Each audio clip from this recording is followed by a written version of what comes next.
经济局势风云变幻，通货膨胀犹如无形的小偷，正悄悄侵蚀着我们的财富。过去人们习惯把大笔积蓄存在银行，或是买几套房产坐等升值。然而如今，现金利率走低，物价却节节攀升。超市里同样的一袋米面、一壶油，比几年前贵了将近1倍。钱包的购买力正在缩水，银行存款利率也一降再降，年息超过 3% 的定存几乎绝迹。辛苦攒下的钱放在银行跑不赢通胀。楼市方面，此前火热的房地产逐渐降温，不少城市的房价跌回3年前。有的人房子买了好几套，如今市值大幅缩水，纸上富贵化为乌有。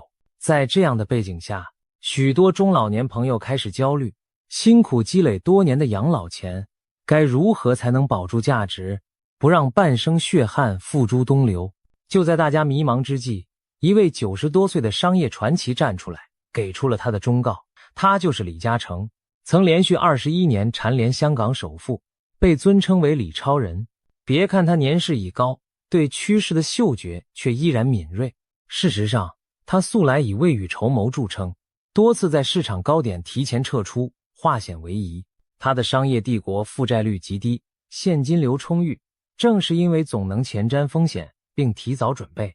如今，这位备受瞩目的商业领袖罕见地在一次内部会议上分享了对未来10年经济发展和资产配置的独到见解。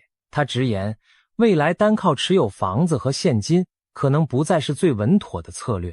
持续的通胀如同看不见的蚕虫，正无声无息地啃食现金的实际购买力，而楼市也将呈现冰火两重天的分化局面。在此情况下，他建议普通人不妨考虑将部分储蓄转换为以下4类被他高度看好的资产。这些资产有望在未来10年中为持有者带来可观的回报。李嘉诚的这番话一经传出，无异于在平静的湖面投下一颗石子，激起层层涟漪。人们纷纷猜测，他口中的4类硬通货究竟指的是什么？为何能在经济浪潮中保持价值？接下来，我们就深入探讨这4大资产，看看李嘉诚如何为我们指点迷津，提前布局未来10年的财富版图。世界上有没有稳赚不赔的买卖？李嘉诚告诉我们，有，那就是投资自己的大脑。第1类资产，看似平凡却最为关键，那就是我们自身的能力与才智。李嘉诚反复强调，投资大脑才是世界上最划算的买卖。在充满不确定性的时代，最可靠的资本不是银行存款，不是房子股票，而是头脑中的知识和手中的技能。李嘉诚本人就是最佳例证。他出身平凡，年少时家境突遭变故，父亲早逝，他不得不10几岁辍学，挑起养家的重担。年纪轻轻的李嘉诚在香港当过茶楼跑堂，做过工厂学徒，白天忙于谋生，晚上就着微弱灯光啃书本自学。别人下班休息时，他在学英文，研读商业书籍；别人浑噩度日时，他在观察市场行情，思考未来方向。就这样，从基层一步步做起，靠着不断学习和磨练技能，他逐渐积累了独到的眼光和本领，建立起自己的塑胶工厂。后来又抓住地产和通信等发展机遇，创立了覆盖地产、能源、电信等领域的商业帝国。试想，如果当年他满足于做一名茶楼服务生，不去增值自己，又怎能成为日后叱咤商界的李超人呢？知识就是财富，这句老话在今天依然适用。随着科技进步，各行各业的更新迭代速度惊人。如果一个工人10年如一日只会拧同一颗螺丝，他可能最终真的沦为一枚可有可无的螺丝钉，很容易被机器取代。但如果他愿意持续学习新知识，掌握新技能，就不容易被淘汰，甚至还能在职场上脱颖而出。这个道理放在任何年龄段都适用。20多岁的年轻人需要不断进修，才能脱离低技能低薪的困境。40、50岁的中年人更不能躺在过去的资本上吃老本，否则新技术一来，饭碗随时不保。李嘉诚提醒我们，越是在不确定性增加的时代，越要懂得投资自己。有报告预测，到2030年，全球将有近 30% 的工作可能被人工智能和自动化取代。如果我们停止学习，未来很可能被时代的浪潮抛下。相反，持续的自我增值则能让我们始终跟上潮流的脚步。举个例子，过去传统行业的一些岗位在没落，但同时掌握人工智能工具、数字化运营的新兴人才薪资水准却大幅领先于传统行业。有人学会了编写程序，运用 AI 提高效率，它的价值就远非10年前只会打字盖章的老员工可比。由此可见，学习新技能就是在给自己加薪，给未来投资。那么该如何投资大脑呢？李嘉诚建议我们每年拿出一定比例的收入用于学习和自我提升，这不仅仅只考取学历证书，更包括拓宽眼界、培养创新思维以及学习理财知识，提高财商。对年轻人而言，学习可以是报培训班、阅读专业书籍；对中老年人而言，也可以通过网络课程、大众讲座等方式更新观念，与时俱进。李嘉诚特别提到了几个未来前景光明的领域，例如数字经济、健康养老、新能源技术等，建议人们关注并学习这些朝阳产业相关的技能。趋势所向之处，正是我们施展才华的大舞台。不要以为5、60岁就学不动，如今网络上有大量适合中老年人的学习资源，只要有心，任何年龄都能接受新知。现实中也有许多中老年人通过学习获得第二春的例子，比如有的退休老人学会使用电商平台开店，将自制的手工艺品销往全国，收入颇丰。还有一些老年人通过短视频分享养生心得，吸引了大批粉丝，既丰富了晚年生活，也实现了一定经济收益。这些故事都证明了一点，学习永无止境，知识和技能带来的回报可能远超你的想象。投资自己的大脑带来的不仅是知识技能的增加，更是一种应对风险的底气。当你具备了不可替代的专业能力，就等于拥有了一台随身携带的印钞机，你的脑力和经验会源源不断地为你创造价值。无论经济环境如何变换，知识和技能都不会贬值，反而随着时间积淀越发珍贵。对中年人来说，或许再学习一门新技术有点挑战，但正所谓活到老学到老，只要肯迈出第一步，大脑就能不断循环升级，为你的财富增值提供长久的保障。可以说，投资自己是最稳健、永不破产的生意，这笔投资你任何时候开始都不算晚。李嘉诚至今仍保持着每天阅读学习的习惯，紧跟时代脉搏。他成功的秘诀之一就是始终保持空杯心态，不断为自己的大脑升级换代。宝剑不磨要生锈，人不学习要落后。普通人或许无法成为第二个李嘉诚，但至少可以从他的经验中悟出一点道理。把钱投资在自己的脑袋里，这笔账永远不会亏本。赚下万贯家财却失去健康的身体，这样的人生会幸福吗？答案恐怕是否定的。第二类被李嘉诚视为硬通货的资产是我们的健康。俗话说，身体是革命的本钱，如果没有一副健康的身体，赚再多钱又有何用？试想一个人年纪轻轻赚下几栋房、上千万身家，却因过度劳累把身体搞垮，最终英年早逝，那财富对他本人而言还有意义吗？现实生活中，这样的例子并不罕见。多少企业家拼命工作赚到了亿万家财，却在中年遭遇重病甚至离世，留下万贯家产也无福消受。对每个普通人来说，健康的重要性更是不言而喻。尤其对上了年纪的朋友们，保持健康就是守住财富和幸福的根基。现代社会节奏飞快，不少人年轻时为事业拼搏，透支了健康，熬夜加班是常态，三餐不定，高油高盐的饮食伤胃又长胖，缺乏锻炼让身体机能直线下降。世界卫生组织的数据显示，全球约 30% 的成年人处于亚健康状态，而在中国这个比例更高达 70%。 也就是说，每10个中国成年人中，可能有7个人的身体亮着红灯。长期的不良生活方式正如隐形杀手般慢慢侵蚀我们的身体。有句话一针见血，年轻时用命换钱，年老时用钱买命。如果我们不好好爱惜身体，将来不得不把辛苦赚来的钱大笔花在医疗和护理上，那又何苦当初呢？李嘉诚深谙健康的重要性，他多年来始终坚持一个习惯，每天清晨6点准时起床运动，风雨无阻。就算前一晚工作应酬到深夜，第二天一早，他仍然准点出现在跑道上锻炼身体。凭借常年如一日的自律，他保持了极佳的体能和精神状态。李嘉诚曾经自豪地表示，随便拉10个人去体检，我相信我的各项指标都会名列前茅。90多岁高龄，他依然思路清晰，腰板笔直，说话铿锵有力，这正是多年健康投资结下的硕果。不仅李嘉诚，很多成功人士都把健康视作第一财富。苹果公司创始人乔布斯生前爱好散步，他常在每天的长距离步行中思考公司未来。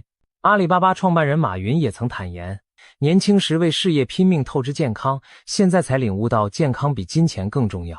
他开始练习太极拳，注重睡眠和饮食平衡，以保持精力充沛。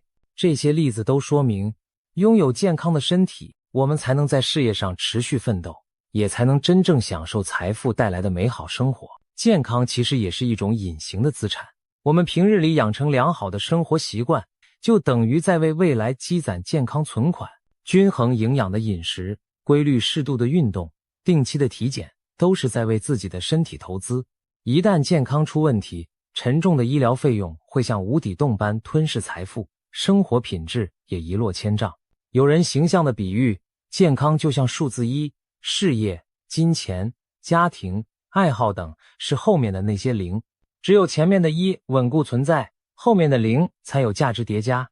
若是失去了健康这个1，后面哪怕一连串零相加，最后也只是0。这话听起来有些残酷，却是铁一般的道理。因此，李嘉诚建议我们一定要舍得在健康上投入，与其把钱孤注一掷投向某个风险难测的项目，不如先拿出一部分给自己的身体买份保险，报名健身课程或者请教练指导，调整饮食结构，多吃天然健康的食品，定期做体检，及时排查隐患，学会给繁忙的生活按下暂停键，好好休息。这些看似与赚钱无关的举动，其实都是最明智的长远投资。少一次重病住院，就是几万甚至10几万的开销省下。健康状态好，你就能多工作几年，少请病假，其中的经济账细算下来绝对划算。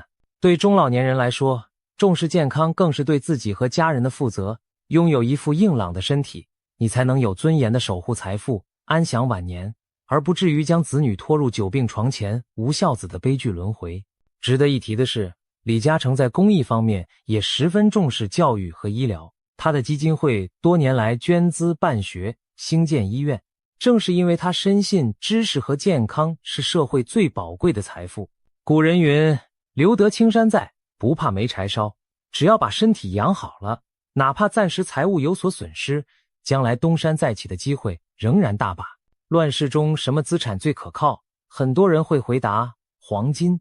第3类值得提前布局的资产是黄金。俗话说，盛世藏古董，乱世买黄金。黄金自古以来就是财富和地位的象征，在全球范围内被视为最可靠的硬通货之一。不论时代如何变迁，手握黄金总让人心里踏实。尤其在经济动荡、货币贬值的乱局中，黄金的保值功能格外突出。回顾历史，每当金融危机或战乱发生，黄金往往能逆势上涨。2008年的全球金融海啸中，股票、房产等资产价格大幅下跌，唯独黄金价格节节攀升，成为许多人避险的首选。原因很简单，黄金的供应相对稳定，开采不易，且有着几千年的市场基础和全球认可的流通性。纸币可能变得一文不值，但一块黄金在世界任何角落都能兑换真金白银。中国近代的历史经验也印证了黄金的价值。上世纪40年代末期，法币急剧贬值，物价飞涨，很多人一夜间积蓄化为乌有，唯有黄金和银元仍然保有购买力。许多家庭正是靠变卖家中仅存的金条金饰，才度过了那段经济动荡的岁月。可见，当纸币不值钱时，黄金就是最后的硬通货。试想，如果有一天货币体系出现问题，手里攥着黄金的人无疑更有底气。当前国际局势下，黄金的光芒更加引人注目。近年来，各国央行都在积极增持黄金。据统计，2022年全球央行净购买黄金的数量创下50年来的新高。2023年这一趋势仍在延续。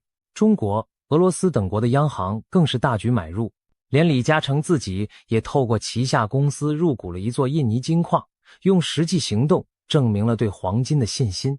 前些年国际金价一度大跌时，涌现出中国大妈疯狂买金的现象。许多中年女士蜂拥至金店抢购金条金饰，一时间举世哗然。西方媒体还嘲笑中国大妈成了华尔街的接盘侠。然而此后金价回升，事实证明这些中国大妈并非盲目跟风，她们手中的黄金不仅保住了价值，还随市场行情上涨而获利。这件事从侧面说明了黄金长期保值的魅力。只要有耐心，黄金往往不会辜负持有者的信任。对普通人来说，如何参与黄金投资呢？李嘉诚的建议是适当配置一些黄金资产，为资产增加一层安全垫。具体可以从以下几个途径入手。一是购买实物黄金，如金条、金币或金饰。实物黄金拿在手里有真实感，在极端情况下可以直接充当货币。不过需要注意实物黄金的保管成本和流动性问题，买卖还要支付手续费。金饰则因工艺附加值较高而不适合作为投资主力。第二种方式是购买黄金、ETF 等金融产品，这类基金跟踪金价走势，交易方便，门槛较低，适合不想持有实物的人。然而投资收益完全取决于金价涨跌，没有利息收入，波动风险也要承担。第三种途径是透过银行的纸黄金账户进行交易。纸黄金不需要提取实物，按银行报价即可买卖，灵活度高，也省去了保管实物的麻烦。不过同样不产生利息收益，主要作用是方便投资者跟随市场波动，灵活进出。那么应该配置多少比例的黄金呢？这要视个人资产规模和风险偏好而定。一般来说，家庭可以考虑拿出1成左右的资产配置黄金，以对抗通胀和应对黑天鹅事件。有较强避险需求的人，也可以适当提高比例到2成甚至3成。但切记孤注一掷把全部身家都换成黄金，因为任何资产都不是绝对保值的。黄金价格虽长期走势稳健，但短期内也会随市场情绪出现波动。如果在高点盲目重仓，反而可能一时被套牢。因此，把黄金作为资产配置中的一部分，长期持有，其意义更在于保障而非暴富。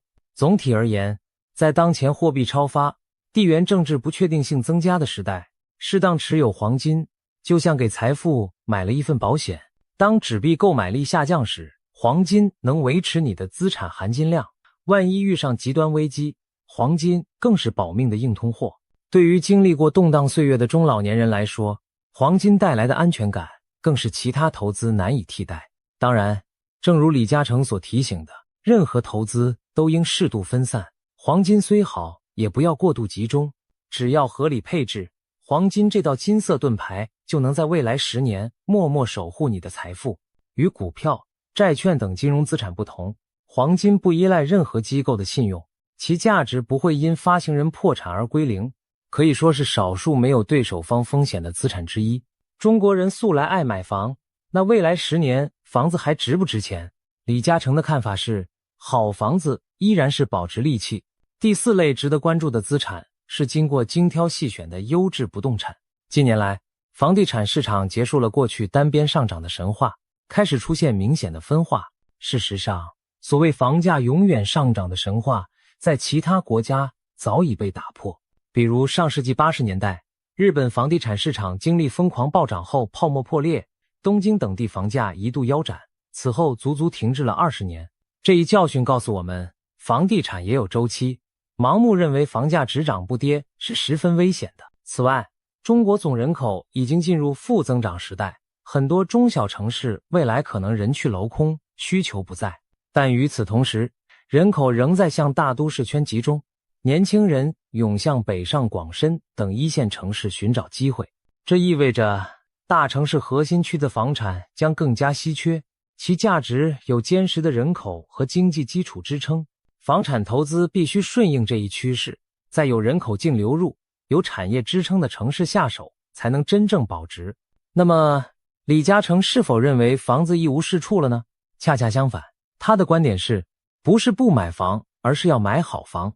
优质房产依旧是长期保值的重要资产，但必须挑对对象。简而言之，未来10年房地产将呈现2级分化。一级是核心城市的核心地段房产，因资源稀缺而具备抗跌增值的潜力；另一级则是人口流失、供过于求地区的房产可能逐渐失去投资价值。什么样的房子算是优质房产？李嘉诚给出了明确的标尺。首先看地段，大城市里教育、医疗、交通等资源集中的区域，房子需求长盛不衰。例如北京国贸、上海陆家嘴这样的黄金地段，房价即使在市场低迷时也相对稳健，一旦经济回暖更会率先反弹。相反，一些3、4线城市由于人口外流，新房空置率高，房价长期阴跌，甚至出现白菜价。黑龙江鹤岗市房价暴跌就是一个典型案例。过去人们常开玩笑攒够3万去鹤岗买房，而现在那里房子真成了白菜价。这充分说明选错城市和地段的话，房子不但无法保值，还可能变成沉重包袱。其次，要看周边配套与城市前景。一套房产若处在繁华地段，附近有完善的商业、医疗、教育配套，未来人流不断，这样的房子才真正绑定了稀缺资源，拥有长期价值。此外，房子的开发商品牌和物业服务质量也不可忽视。优秀的开发商意味着建筑品质更有保障，好的物业管理能提升居住体验，让房产保值增值更有底气。最后，房屋本身的条件包括品质、户型、朝向、采光、通风等，也直接影响其长远价值。挑选房产时，这些细节都要纳入考量范围。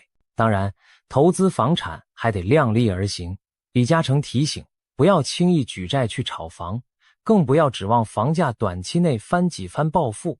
对普通家庭而言，房产配置宜适度，最好控制在总资产的3到4成左右，并留出足够的流动资金应对紧急情况。如果手头已有多套住房，且资金压力较大，也可以考虑适当出售部分投资性房产，将资金分散到其他领域，减少单一市场波动带来的风险。毕竟，我们追求的是整体财富的稳健增值，而非局部资产的虚高泡沫。值得一提的是，国家近年来也反复强调房住不炒的政策，说明靠炒房致富的时代已一去不返。我们要顺势而为，把房子回归居住和长期投资的属性，而非短线炒作的筹码。最后提醒一点，房产属于大额资产且流动性较差，一旦出手成本高昂，因此投资房产更需慎重规划。如果资金不足，杠杆过高，一旦房市下行，可能遭受双重打击，资产贬值和债务压力。同时也要有耐心，优质房产往往是慢慢升值的慢热型选手，指望短期暴涨并不现实。我们应以稳健心态看待房产收益，将其作为家庭资产配置中稳固的一环，而非孤注一掷的赌注。对于中老年朋友而言，更要与时俱进地转变理财观念。以往很多人习惯把钱全部存银行吃利息，或一味相信房地产永远涨，但时代已经变了。只有接受李嘉诚这种多元配置、稳中求进的思路，才能避免财富贬值的风险。正所谓凡事预则立，不预则废，提前做好准备，我们才能掌控未来的主动权。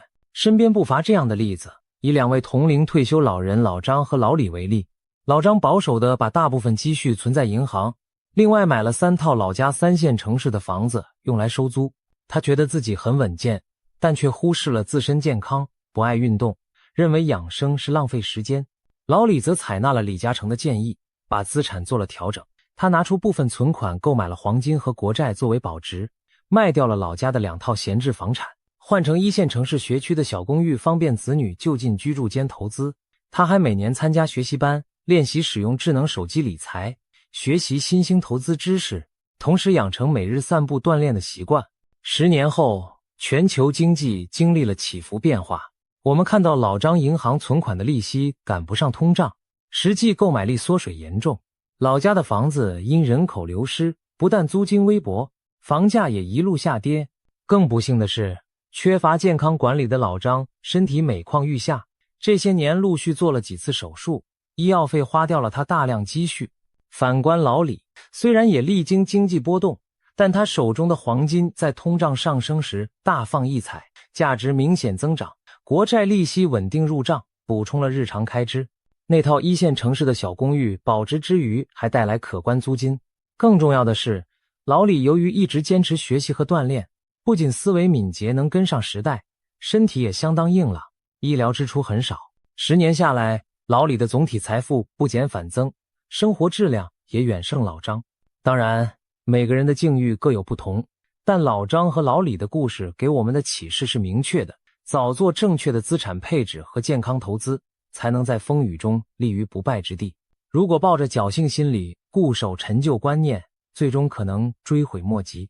在不确定的时代，李嘉诚的这番忠告为我们指明了财富保值的方向。当然，每个人的情况不同，具体选择这4类资产的比例和方式还需灵活调整。但有几点通用的原则值得铭记。首先，不要盲目跟风投资，别人赚钱的门路未必适合你，一定要结合自身实际理性判断。尤其要警惕那些打着高回报旗号的新型投资陷阱，例如虚拟币、非法集资等一夜暴富的神话，往往以血本无归告终。其次，保持适当的流动性，手头留有一定现金或活期资金，以备不时之需，避免资金全部锁死，导致突发情况下捉襟见肘。谨记，不要将所有鸡蛋放在一个篮子里，资产分散才能降低风险。最后，心态上要放平，不要妄想一夜暴富。财富增值是个循序渐进的过程，急功近利反而容易掉入陷阱。对于大多数普通人而言，财富的意义并不仅仅是那几个不断跳动的数字，更在于提升生活的安全感和品质。李嘉诚强调的4类资产：知识、技能、健康体魄、黄金资产和优质房产，正是从人自身到外部投资，为我们构筑起一个相对稳健的财富防护网。一头扎进高风险的投机领域，不如脚踏实地配置好每一项资产，让他们在未来岁月中各司其职，大脑在增值，身体很健康，黄金稳着底，房产抗通胀。90多岁高龄的李嘉诚用他数十年的实战经验告诉我们，累积财富没有捷径，唯有持续学习进步，理性谨慎投资，才能真正实现衣食无忧的目标。从现在开始，让我们审视自己的资产配置，学习李嘉诚这种未雨绸缪的智慧，趁早为未来10年做好布局。当风险来临时，我们已经筑起坚实的护城河；当机会降临时，我们也有资本从容把握。如此一来，中老年朋友们就能更安心地迎接人生新的篇章。因为机会总是垂青，有准备的人，今天的未雨绸缪，正是为了换来明天的从容不迫。